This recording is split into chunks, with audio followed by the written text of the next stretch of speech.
Hello there my friends, welcome to the Bessie channel. Before we start, I noticed in a previous video that you liked the question, what was Dooku's first name? So let the fun continue. Let me know down in the comments, what do you think Yoda's last name was? The comment with the most likes will get pinned, and let's get it started. We were nearing the end of the Clone Wars. This war had forced the Republic to the edge of a collapse. During the height of the battle, one Jedi Knight escaped the carnage of the war to deliver a message to Yoda on Coruscant. It appears that Dooku wanted peace and demanded a rendezvous point with Yoda to meet up. Immediately, Yoda knew that the chances of Count Dooku being sincere were close to none.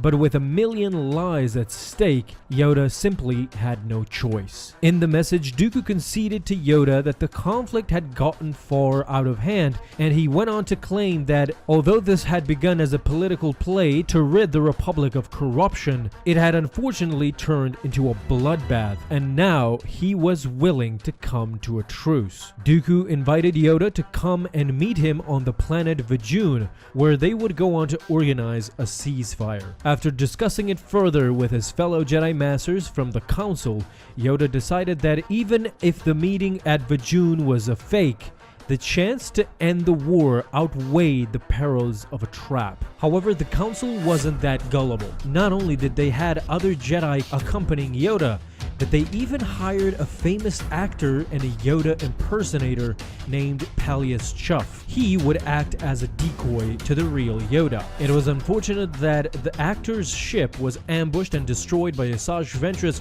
who was seeking to assassinate the Jedi Master. And she even went on to think that now Yoda's death would be a significant blow to the Republic's morale. The story unfolds as we go on, but for the purposes of time, I'm gonna skip to when Yoda finally meets Dooku. When they actually did, the two masters engaged in a tense debate about the ways of the Force. This was presumably the first time they had met since we last saw them in Attack of the Clones. Both of them went on to reminisce about Dooku's childhood in the Jedi Temple on Coruscant. In the end, Yoda encouraged his former apprentice to leave the dark side and Darth Sidious forever. It is at this moment that Dooku's hands started shaking.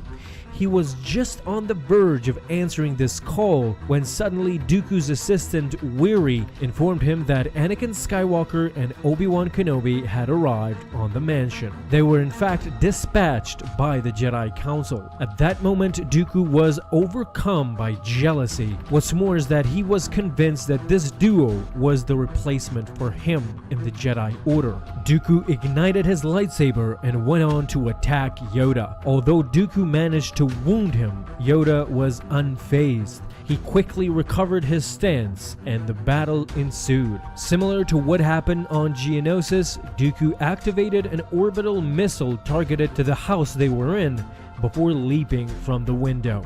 Yoda was forced to stop the missile to save the lives of everyone in the vicinity, giving Dooku and Ventress time to escape. What's interesting to note is when Dooku returned to his new headquarters, he realized that everyone he had ever loved, including Yoda, had now forsaken him. In the end, he realized that he was truly alone. However, let me ask you, does this justify him remaining loyal to Sidious and the dark side? Let me know down in the comments, my friends, and thank you for watching.